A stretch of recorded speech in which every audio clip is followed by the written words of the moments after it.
SC ST अति पिछड़ा hostels में जाने की कोशिश कर रहा था, आपसे बात करने की कोशिश कर रहा था, और यहाँ पे सरकार ने रोक रखा है। ये देखिए सामने क्या तमाशा हो रहा है। गेट खोलिए पहले राहुल जी को बाहर निकालने दीजिए। वहाँ नहीं जा रहे, हम और कहीं जा रहे हैं।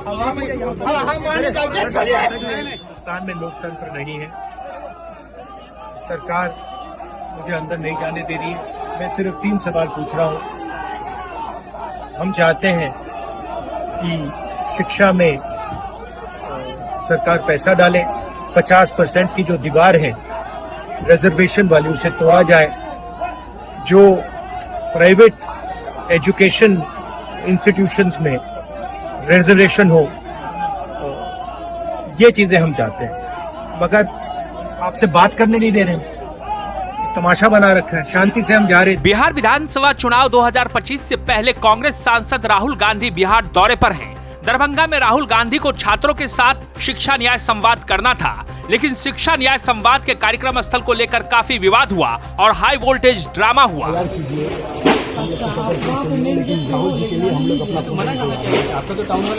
टाउन हॉल बाद में लौट के गया ना सर, दिक्कत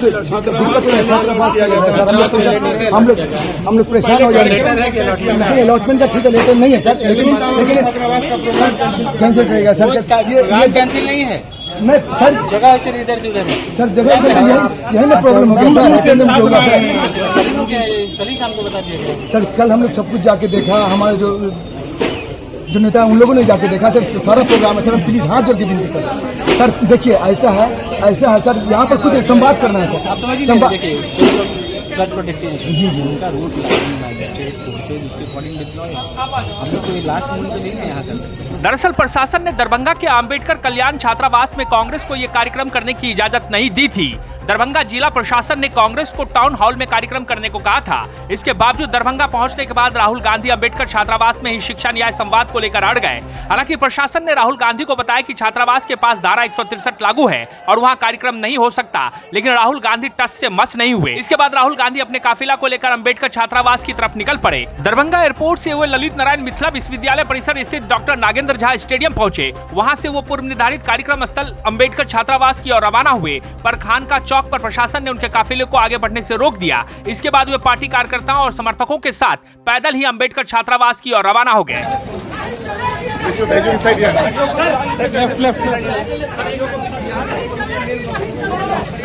Sir, I request that you stop me. You physically stop me. I have no problem. Yeah, Masood ji. Hello. You stop me. I'm ready to go. I'm not going to stop you. You physically stop me. I have no problem. Then request me. Request me.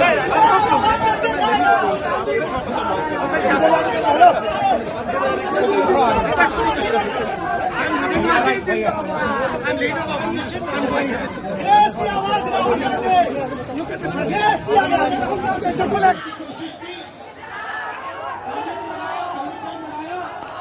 और मैं पीछे के रास्ते से आपके यहां आ गया।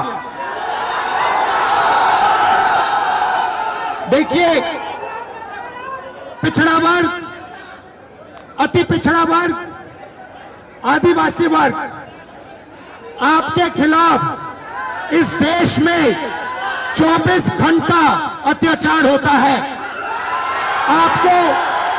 आपको दबाया जाता है, आपको शिक्षा के सिस्टम में रोका जाता है, धमकी करने के लिए किया जाता है। हमने 3 मांगे की हैं। सबसे पहले जाति जनगणना, सही तरीके का जाति जनगणना जो हमने तेलंगाना में किया।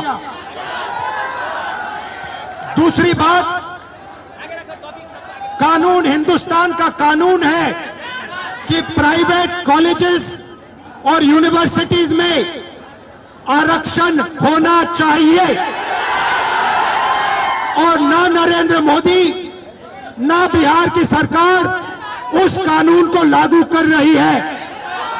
इसीलिए हम उन पर दबाव डालेंगे, और जब तक, मैं बता रहा हूं, जैसे मैं यहां आया हूं ना, रोक नहीं पाए, वैसे ही नहीं रोक पाएंगे जब तक इन्होंने प्राइवेट इंस्टीट्यूशंस में जब तक इन्होंने प्राइवेट इंस्टीट्यूशंस में रिजर्वेशन नहीं किया तब तक हम आगे बढ़ते जाएंगे, लड़ते जाएंगे, क्योंकि आप 90% हो।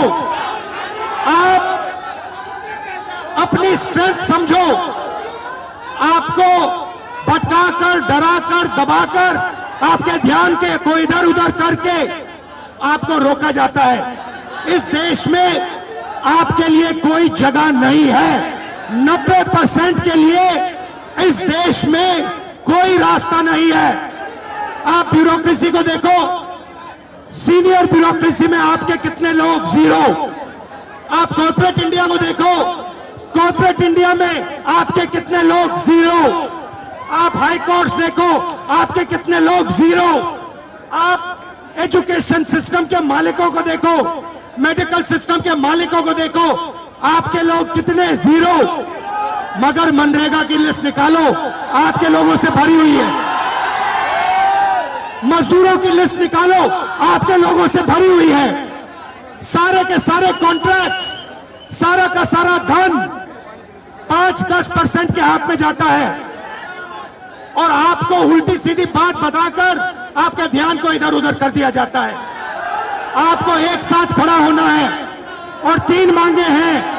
पहली मांग जाति जनगणना, दूसरी मांग प्राइवेट इंस्टीट्यूशंस में, प्राइवेट स्कूल और कॉलेजेस में रिजर्वेशन, अति पिछड़ा का, ओबीसी का, दलित का, आदिवासी का। तीसरी बात एससी एसटी सब प्लान, जो आपका पैसा है, जो आपको नहीं दिया जाता है, आपको वो दिया जाना चाहिए। ये 3 चीजें कहने में आपसे आया था। और ये बात समझिए, आप एक बात समझिए, बिहार की पुलिस ने अभी मुझे रोकने की कोशिश की, रोक नहीं पाई। पता है क्यों नहीं रोक पाई? नहीं, इसलिए नहीं रोक पाई क्योंकि आपकी शक्ति मेरे पीछे है। आपकी शक्ति मेरे पीछे है, इसीलिए कोई, दुनिया की कोई शक्ति उसको रोक नहीं सकती है। हमने कहा, हमने नरेंद्र मोदी से कहा, पार्लियामेंट में कहा, तुम्हें जाति जनगणना करना पड़ेगा।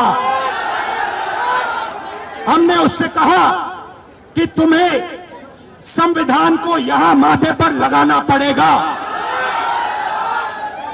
नरेंद्र मोदी जी ने आपके दबाव से डरकर जाति जनगणना हिंदुस्तान में घोषित किया है।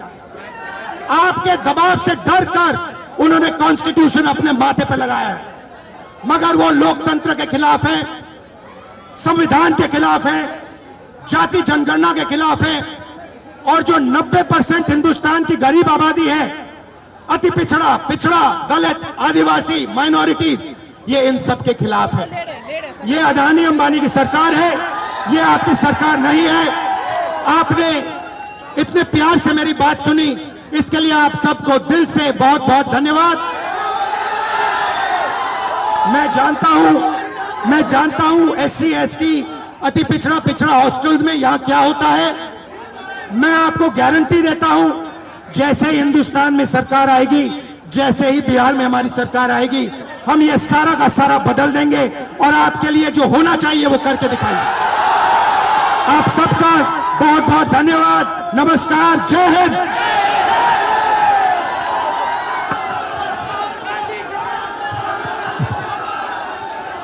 जय भीम, जय भीम, जय भीम। Thank you. जय भीम, और ताकत से जय भीम।